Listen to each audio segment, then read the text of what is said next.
Tilly, tilly, ball, close your eyes now. Someone's walking outside and knocks on the door.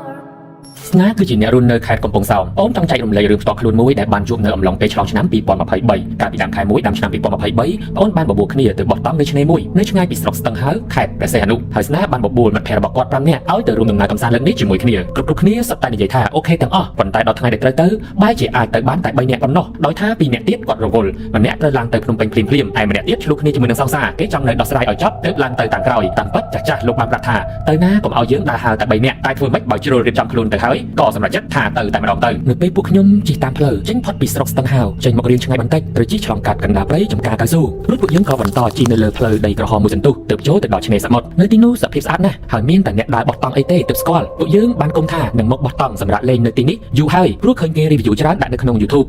កន្លែងនោះមានកញ្ចក់ឫស្សីតូចមួយដែលនៅចុងគេបង្អស់នៃឆ្នេរប្រហែលជាអ្នកបោះតង់មុនគេជាអ្នកសង់ហើយបន្ទាប់ពីកញ្ចក់ឫស្សីនោះគឺជាព្រៃដែលមានដើមឈើធំណាស់ផុតក្បាលតែម្ដងនិយាយរួមមានទាំងព្រៃមានទាំងមាត់សមុទ្រស្រស់ស្រាយមែនតើអូផ្លេចខ្ញុំសូមនិយាយបកក្រោយបន្តិចបងខ្ញុំមានប្អូនប្រុស2នាក់ដែលទៅបោះតង់ជាមួយនឹងខ្ញុំហ្នឹងណាម្នាក់ឈ្មោះចិត្រានិងម្នាក់ទៀតឈ្មោះធីរ៉ាចិត្រាគាត់ជាមនុស្សឧស្សាហ៍ខ្មោចលងណាគាត់ត្រូវបានខ្មោចលង2លើករួចមកហើយមុនពេលមកជាមួយខ្ញុំហ្នឹងមួយខែមុនបោះតង់ហ្នឹងចិត្រាបានជូនមិត្តភ័ក្តិរបស់គាត់ម្នាក់ទៅផ្ទះហើយពួកគាត់បានជិះកាត់ផ្លូវយាយម៉ៅជាផ្លូវចុះពីឃ្លាំងលើពេលនោះប្រហែលជាម៉ោង3ជាងទីភ្លឺគាត់មានគ្នា2នាក់ចិត្រាជាអ្នកបើកបរឡានពេលជិះកាត់កន្លែងនោះពីចម្ងាយគាត់បានឃើញមនុស្សប្រុសម្នាក់កំពុងតែដើរតាមចិញ្ចើមផ្លូវគាត់មើលឃើញបរិសម្នាក់នោះព្រើលស្ទង់នៅពេលចិត្តទៅដល់ឃើញគាត់កំពុងតែដើរជិតអាសនៈលោកជ័យម៉ៅទៅកាន់តែចិត្តដល់គាត់ក៏ឃើញកាន់តែច្បាស់ពុទ្ធអើយគឺថាមនុស្សប្រុសម្នាក់នោះអត់មានក្បាលទេប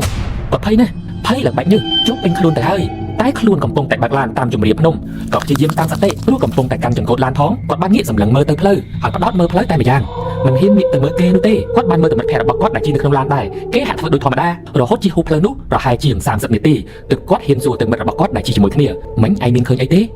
េហើយអ្នកដែលជិះជាមួយគាត់នោះក៏និយាយថាមនុស្សប្រុសមិញហ្នឹងមែនឃើញតើហើយគេក៏សើចគាត់ក៏សួរបន្តថាឯងមានឃើញគេច្បាស់អត់មិត្តភ័ក្តិរបស់គាត់ក៏តបថាឃើញច្បាស់ទៀតផងគេអត់មានជើងទេវើយលើបែបហ្នឹងចិត្រាក៏ព្រឺសម្បល់ពេញខ្លួនតែម្ដងព្រោះអ្វីដែលគាត់ឃើញគឺគេអត់ក្បាលតែមិត្តរបស់គាត់បែរជាឃើញគេអត់ជើងទៅវិញគាត់បន្តថាគ្នាមិនហ៊ានសួរឯងពេលនោះព្រោះគិតថាឃើញតែឯងបន្ទាប់មកពួកគាត់ក៏មិនហ៊ាននិយាយអ្វីច្រើនបន្តទៀតដែរធ្វើយ៉ាងណាប្រញាប់ឲ្យទៅដល់គោលដៅតែប៉ុណ្ណោះលើកទី2ចិត្រាបានទៅលេងផ្ទះបងប្អូនជាមួយនឹងសង្សាររបស់គាត់នៅឯភ្នំពេញនៅយប់ថ្ងៃកើតហេតុក្រោយពេលញ៉ាំអីហើយគាត់បានរកផ្ទះសំណាក់សម្រាប់ជាមួយនឹងសង្សាររបស់គាត់តែម្ដងព្រោះតែគាត់មិនចង់រំខានដល់សាច់ញាតិខាងសង្សាររបស់គាត់នោះទេគាត់បានស្វែងរកផ្ទះសំណាក់តាម Google Maps ដែលនៅក្បែរៗនោះក្រោយរកកន្លែងគេងបានហើយគាត់ក៏បាន call booking ជាធម្មតាពួកគេក៏ទទួលយក booking របស់គាត់បន្ទប់ដែលគាត់ស្នាក់នៅគឺនៅជាន់ទី2តែនៅចុងគេបង្អស់នៅពេលដែលគាត់ចូលទៅដល់បន្ទប់ផ្ទះសំណាក់នោះមិនទាន់បើកភ្លើងដោយសារតែបន្ទប់នៅទល់មុខផ្លូវថ្នល់តែម្ដងក៏មានរាងចាក់ពន្លឺតិចចូលតាមមាត់បង្អួចដែរមានវាំងណូនៅទីនោះមិនច្បាស់ទេល្មមអាចមើលឃើញបរិយាកាសខ្លះនៅក្នុងបន្ទប់ពេលបន្ទាប់បើកកុងតាក់ភ្លើងហ្នឹងគាត់មានអារម្មណ៍ថា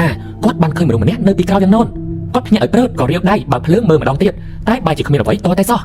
គាត់មិនបានប្រាប់សង្សាររបស់គាត់ទេក្រែងធ្វើឲ្យមានខ្លាចយប់នោះគាត់ដេកបិទភ្លើងទាំងអស់តាមធម្មតាវេលាម៉ោង2អាត្រាសំងំដេកផ្លឹករៀបនឹងលក់ទៅហើយគាត់ក៏បានឃើញស្រមោលមនុស្សម្ដងទៀតដើរចេញពីវាំងណូតម្រង់ទៅបន្ទប់ទឹក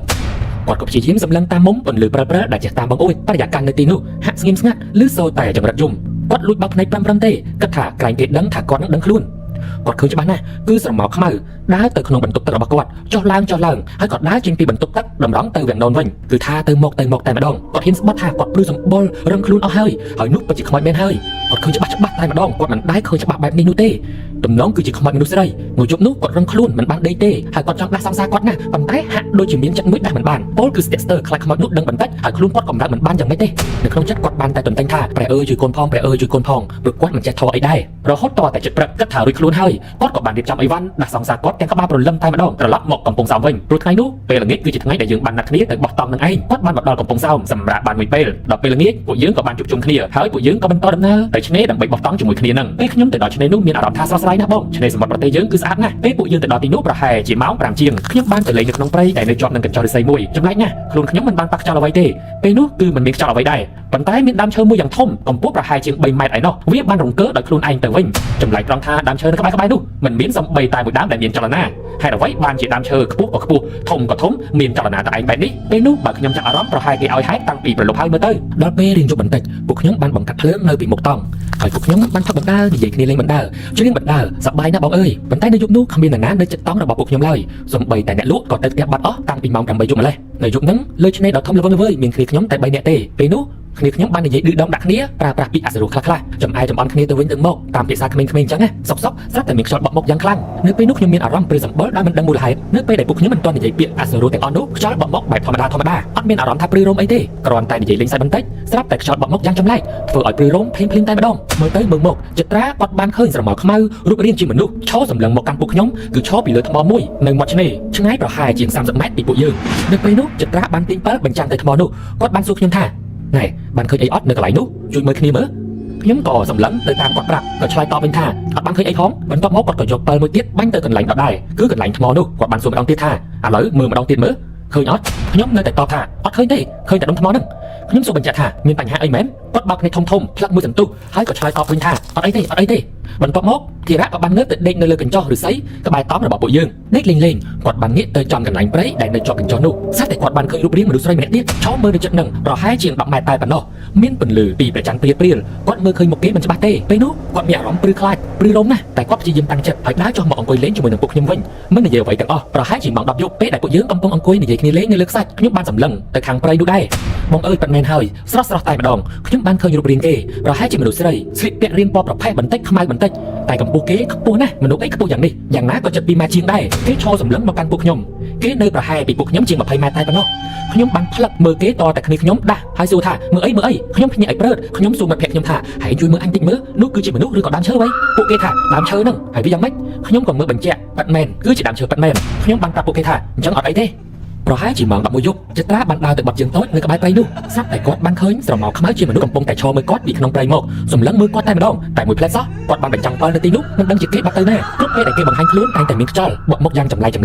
ចត្រានៅពេលនោះតំណងជាច្បាស់ក្នុងចិត្តហើយថានោះគឺជាអ្វីតែគាត់មិនខ្លាចទេរួចពីការហើយគាត់ក៏ដើរមកវិញថែមទាំងធ្វើកាយវិការរាំឌឺដងដាក់ទៅកន្លែងដែលគាត់ឃើញស្រមោលខ្មៅរបស់គេនោះទៀតផងរួចហើយគាត់ក៏អង្គុយញ៉ាំអីវិញធម្មតារហូតដល់ម៉ោង11 7ម៉ោង12យប់រំលងអាត្រៀតធីរៈក៏បានឃើញស្រមោលមនុស្សម្នាក់ឈរកាន់តែជិតកន្លែងដែលពួកខ្ញុំអង្គុយលើកនេះគាត់ថារៀងច្បាស់ដែរព្រោះមិនលើពី10ម៉ែត្រទេភ្នែកគេខ្មៅគេហាក់ដូចជាបាល់ធំណាស់សម្លឹងមកកាន់ពួកយើងគាត់បញ្ជាក់ថានៅគ្រប់ពេលដែលយើងបញ្ចាំងប៉ាល់ទៅគឺមិនដែលឃើញអ្វីនោះទេអង្គុយបន្តសុកស្រាប់តែលឺសូរសំឡេងឆ្កែលូទាំងតែទីនោះមិនមានផ្ទះប្រជាជននៅក្បែរនោះទេមានឆ្កែមកពីណាសុកខ្ញុំមានអារម្មណ៍ថាមាននរណាគេម្នាក់មកដកដង្ហើមក្បែរប្រជាខ្ញុំក្រហមខ្ញុំភ្ញាក់ឲ្យព្រឹកបាក់រោមភ្ញាក់ងាកសម្លឹងទៅក្រោយខ្លួនមិនមានអ្វីនោះទេព្រឺពេញខ្លួនទាំងដែលជុំវិញខ្ញុំសិតតែមិត្តភក្តិរបស់ខ្ញុំតែម្នាក់ទៀតកំពុងតែសម្លឹងទៅថ្មមាត់សមុទ្រឯម្នាក់ទៀតសម្លឹងមើលទៅក្នុងព្រៃនិយាយទៅពួកខ្ញុំហាក់ដូចជាមានអ្វីសន្តិដ្ឋឲ្យចេះតែងាកទៅកន្លែងនោះអញ្ចឹងខ្ញុំកាន់តែមានអារម្មណ៍ថាមិនស្រួលហើយខ្យល់កាន់តែត្រជាក់ទៅបរិយាកាសពេលនោះចម្លែកណាស់មិនមែនជាមាត់សមុទ្រពេលយប់ដែលខ្ញុំធ្លាប់ជួបនោះទេពួកយើងហាក់ស្ថិតនៅក្នុងពិភពរបស់គេទៅហើយចត្រាសុកគេក៏ថាគេហឹងត្រជាក់ណាស់មិនក៏ខ្យល់ខ្លាំងដែរទាំងដែលនៅពេលនោះខ្ញុំហើយនឹងធីរៈមិនលឺខ្យល់អីសម្បីតែបន្តិចស្ងាត់ជ្រាបមិនមានខ្យល់បក់ឡើយទោះបីជាពួកយើងនៅមាត់សមុទ្របន្តិចក្រោយមកភ្លើងគប់របស់ពួកយើងសុកក៏រលត់ទៅព្រះអើយងងឹតឆឹងមានតែពន្លឺពីព្រះច័ន្ទពួកយើងលែងហ៊ាននិយាយអ្វីទាំងអស់ម្ដុំក្បាលគ្នាបញ្ឆេះឈើគូបណ្ដើបញ្ចាំងប៉ិលឲ្យភ្លឺបណ្ដើតែឈើគូយ៉ាងម៉េចក៏មិនឆេះពួកយើងគិតថាប្រហែលជាគេលេងមែនទែនហើយពួកយើងមើលមុខគ្នាមិននិយាយអ្វីច្រើនទេតែដឹងក្នុងចិត្តរៀងខ្លួនពេលនោះយើងមានអារម្មណ៍មិនស្រួលខ្លាំងហើយយើងក៏បបួលគ្នាត្រឡប់មកផ្ទះវិញទាំងយប់តែម្ដងបើយើងចេញមកវិញពួកយើងត្រូវឆ្លងព្រៃស្ងាត់មួយនោះហើយធ្វើម៉េចទៅពួកយើងខ្លាចខ្លាំងមែនទែនហើយក៏ប្រថុយចេញមកទាំងយប់តែម្ដងនៅពេលចេញមកពួកខ្ញុំបានបន់ស្រន់សុំខមាទោសគេថាបើមានខុសឆ្គងអ្វីសូមកុំប្រកាន់កូនចៅអីកូនចៅដឹងខុសហើយរួចក៏រើតង់រៀបអីវ៉ាន់ចេញមកកាត់ព្រៃទាំងយប់ពេលជិះម៉ូតូកាត់ព្រៃនោះបងប្រហែលជាស្មានអារម្មណ៍ពួកខ្ញុំដឹងហើយថាពួកយើងបានគិតអ្វីគឺរំខ្លួនគ្រប់គ្នាមិនហ៊ានជិះម៉ូតូឆ្ងាយពីគ្នានោះទេពេលនោះធីរៈហើយនឹងចត្រាគេជិះម៉ូតូជាមួយគ្នាខ្ញុំជិះម៉ូតូតែឯងទេបងអើយគឺខ្ញុំត្រូវធ្ងន់តែម្ដងតាមផ្លូវខ្ញុំមានអារម្មណ៍ដូចជាកំពុងតែដឹកនរណាគេម្នាក់មានធំណាស់ធ្ងន់ណាស់ខ្ញុំដឹងច្បាស់ណាស់ថាគឺជាគេខ្ញុំមិនហ៊ានសង្បីតែងាកក្រោយស្រាប់តែខ្ញុំលឺសូរសំឡេងដកដង្ហើមក្បែរត្រជាខ្ញុំហឺថបន្ទាប់មកខ្ញុំលឺដូចសំឡេងកញ្ចាយអញ្ចឹងហូចឡើងធ្វើខ្ញុំហឹងត្រជាណាស់បរិយាកាសជិះម៉ូតូកាត់ព្រៃនោះខ្ញុំដូចជានៅតែឯងអញ្ចឹងហឹងពេញក្បាលខ្ញុំព្យាយាមសម្លឹងមើលទៅផ្លូវនិងម៉ូតូមិត្តរបស់ខ្ញុំ2នាក់ទៀតកុំឲ្យបាត់ដានគ្នាវង្វេងក្នុងព្រៃមកតែចាប់មិនខាននៅសុកម៉ូតូរបស់ខ្ញុំក៏លេងទៅមុខម៉ូតូអស់សាំងអីណាពេលនោះខ្ញុំបានប្រាប់ខ្លួនឯងថាមិនអីទេបន្តិចទៀតផុតហើយខ្ញុំសុំទោសខ្ញុំតន្ទិញតែប៉ុណ្្នឹងខ្ញុំអត់ចេះថោអីដែរមិត្តរបស់ខ្ញុំក៏ជិះហូរទឹកបាត់ខ្ញុំស្រែកមួយទំហឹងជីវិតតែម្ដងជួយផងម៉ូតូអត់សាំងអីហើយសំណាងណាស់ពួកគេបានលឺខ្ញុំស្រែកពួកគេក៏បានបកម៉ូតូមករកខ្ញុំវិញពេលនោះមិត្តភក្តិរបស់ខ្ញុំមិនទាន់មកដល់ទេខ្ញុំក៏មិនហ៊ានងាកផ្ដេសនោះដែរភ្នែកបិទក្បាលពាក់មួកសុវត្ថិភាពខ្លាចឃើញគេណាស្រាប់តែសុកខ្ញុំដួលពីលើម៉ូតូប្រើ ហាក់ដូចជាមាននរណាគេម្នាក់ច្រានខ្ញុំអញ្ចឹងទាំងដែលខ្ញុំឈរកាន់ដៃម៉ូតូធម្មតាសោះហ្នឹងណាបងអើយគេសាហាវណាស់សំណាងណាស់កូនម៉ែអើយជួយទីបំផុតយើងក៏អាចបណ្ដាម៉ូតូផុតព្រៃនោះទៅដល់ក្រុងវិញបានហើយធូរទ្រូងស្រាកតែម្ដងនៅពេលនោះម៉ូតូដែលអត់សានខ្ញុំបានទិញសាំងដបកន្លះលីត្រចាក់ចូលម៉ូតូក៏ឆេះធម្មតាវិញបន្ទាប់ពីមកដល់ក្នុងក្រុងវិញពួកខ្ញុំបាននិយាយគ្នាថាប្រហែលជាខ្មោចព្រៃហើយបើខ្មោចព្រៃស្លូតប្រហែលជាពួកខ្ញុំអាចនៅលេងបន្តទៀតបានតែនេះប្រហែលជាយើងបំពេញគេធ្វើឲ្យគេខឹងសំណាងណាស់ដែលពួកយើងឆ្លងមកបានបើនៅទីនោះបន្តទៀតហើយឆ្លងដល់កណ្ដាលជប់បែបនេះទៀតគេអាចនឹងកាត់យកពួកខ្ញុំណាម្នាក់ទៅជាមួយផងក៏ថាបានដែរក្រោយមកខ្ញុំគិតថាពួកយើងរួចខ្លួនហើយតែរឿងមិនចប់ត្រឹមនេះទេបងនៅប្រហែលថ្ងៃក្រោយមកទៀតយប់មួយនៅប្រហែលជាម៉ោង 10 ជាងខ្ញុំបានដឹកសង្សាររបស់ខ្ញុំទិញប្រហិតនិងបាយឆារួចពួកយើងក៏បានយកបន្តទៅញ៉ាំនៅមាត់សមុទ្រនៅឆ្នេរអូត្រេសកន្លែងនោះរៀងងងឹតដែរពេលដែលទៅដល់កន្លែងមាត់សមុទ្រពួកយើងបានអង្គុយញ៉ាំអីជាមួយគ្នាសុកសុកស្រាប់តែខ្ញុំទទួលបានក្លិនម្យ៉ាងដែលស្អុយខ្លាំងណាស់ស្អុយមែនតើទាំងដែលមុនដំបូងមិនមានក្លិនអ្វីទាល់តែសោះស្រាប់តែបន្តិចក្រោយមកក៏ទទួលបានក្លិនបែបនោះខ្ញុំទ្រាំមិនបានទេក៏សួរសង្សាររបស់ខ្ញុំអូនឯងមានធំអីអត់មានក៏តបវិញថាអត់អីផងខ្ញុំជាយាមសម្លឹងដើរមើលជុំវិញកន្លែងនោះថាមានអ្វីងាប់ស្អុយនៅទីនោះដែរឬអត់តែមិនមានឃើញអ្វីទាល់តែសោះមួយសន្ទុះក្រោយមកក្លិននោះក៏បាត់ទៅក្រោយអង្គុយញ៉ាំអីបានមួយស្របក់ខ្ញុំបានក្រឡេកភ្នែកទៅក្រោមដើមឈើខាងឆ្វេងដៃនៅក្បែរកន្លែងដែលខ្ញុំអង្គុយញ៉ាំអីនោះខ្ញុំបានឃើញស្រមោលខ្មៅខ្មៅជាមនុស្សស្រីដែលកំពុងតែ3កូនឈរនៅក្បែរខ្ញុំមើលឡើងផ្លឹករហូតដល់សង្សាររបស់ខ្ញុំសួរថាឃើញអីខ្ញុំប្រាប់ទៅវិញថាអូនអត់ឃើញទេហ៎សង្សាររបស់ខ្ញុំងាកទៅមើលកន្លែងដែលខ្ញុំមើលនឹងដែរតែនាងនិយាយថាអត់ឃើញអីផងភ្លាមនោះខ្ញុំក៏បានបដូរកន្លែងមកអង្គុយលេងនៅលើម៉ូតូវិញព្រោះរៀងភ្លឺជាងហើយក៏ស្រណុកចិត្តជាងប្រហែលជាកន្លះម៉ោងក្រោយមកនៅកន្លែងម៉ូតូរបស់ខ្ញុំដើមឈើដដែលនោះប្រហែលជា20 ម៉ែត្រពីកន្លែងដែលយើងអង្គុយលេងហ្នឹងទាំងពីរអ្នកយើងតែម្ដងលើកនេះបានឃើញស្រមោលអន្រឹងសយល់ទៅយល់មកនៅទីក្រោមដើមឈើនោះហើយខ្ញុំបានព្យាយាមពិនិត្យបញ្ជាក់ក្រែងខ្លួនប្រាប់គ្នាម្ដងទៀតតែសង្សាររបស់ខ្ញុំបានគាត់ថាមិញនៅក្បែរដើមឈើហ្នឹងគាត់ក៏ឃើញដែរគេសាយស្ញេញសម្លឹងមើលពួកយើងគេមកជាមួយកូនគេតែទុកឲ្យគេនៅដល់គេយើងនៅដល់យើងទៅបងពួកយើងក៏ប្រញាប់បរបត់ដែលញ៉ាំនឹងនៅសល់ទៅខាងមុខហើយនិយាយថាអញ្ជើញសែបសោយចុះបើមានខុសអីកុំប្រកាន់ពួកយើងអីរួចក៏ត្រឡប់មកផ្ទះវិញតែម្ដងដល់មកផ្ទះខ្ញុំបាននិយាយប្រាប់សង្សាររបស់ខ្ញុំពីរឿងដែលខ្ញុំបានជួបនៅពេលដែលបោះតង់ដូចគ្នានាងក៏ប្រាប់ថាអញ្ចឹងស្អែកយើងគួរទៅវត្តធ្វើបុណ្យឧទ្ទិសកុសលឲ្យគេទៅជំរះគ្រោះចាំម្ដងនាងមានអារម្មណ៍មិនល្អទេពេលដែលបានដឹងរឿងទាំងអស់ហ្នឹង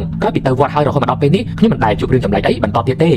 ជាចុងក្រោយខ្ញុំសូមផ្ដាំទៅដល់អ្នកដែលចូលចិត្តដើរព្រៃបោះតង់នៅតាមឆ្នេរសមុទ្រនៅទីដាច់ស្រយាលជាប់ព្រៃអីហ្នឹងសូមប្រយ័ត្នរឿងពាក្យសម្ដីមាត់កនិងកាយវិការនានាទោះបីជាយើងនិយាយលេងសើចជាមួយគ្នាយើងក៏ដោយតែបើយើងចូលទៅដល់ទឹកដីគេហើយខាងអមនុស្សគេប្រកាន់មកតែជួបដូចខ្ញុំឬក៏ធ្ងន់ធ្ងរជាងខ្ញុំផងក៏ថាបានមុនដំបូងគេគ្រាន់តែឈរមើលយើងទេតែបើដល់ពេលដល់ម៉ោងគេនោះគេនឹងមានឥទ្ធិពលមកក្បែរយើងហើយអាចធ្វើអ្វីផ្សេងលើសពីការគិតរបស់យើងនេះគឺជារឿងពិតរបស់ខ្ញុំដែលបានជួបផ្ទាល់បងប្អូនដែលកំពុងតែមានបញ្ហាស្បែកមុខជាពិសេសគឺបញ្ហាមុនតែម្ដងសម្រាប់ខែ6នេះ The Professional មានរៀបចំកញ្ចប់ Acne Fighter ត្រឹមតែ$55.5តែប៉ុណ្ណោះព័ត៌មានបន្ថែមអាចទាក់ទងទៅ Page The Professional Clinic Dermatology ឬក៏លេខទូរស័ព្ទដែលមានលុតនៅលើរូបភាពមួយនេះ Tilly tilly ball, close your